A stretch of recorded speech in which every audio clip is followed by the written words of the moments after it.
Okay, so here I've got my VerySuperCool table saw fence set up, and I'm going to use the tenon jig on the other side, but I'm going to also just use this as a stop right now while I cut the shoulders on these pieces of maple.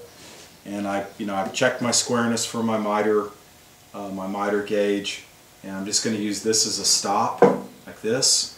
I've got the height set for the blade, so I just need to come in and cut on each side, on each end. Both sides, both ends. And then I'm going to come over here to the other side, move this back on the other side, and then start removing the material to mate this piece.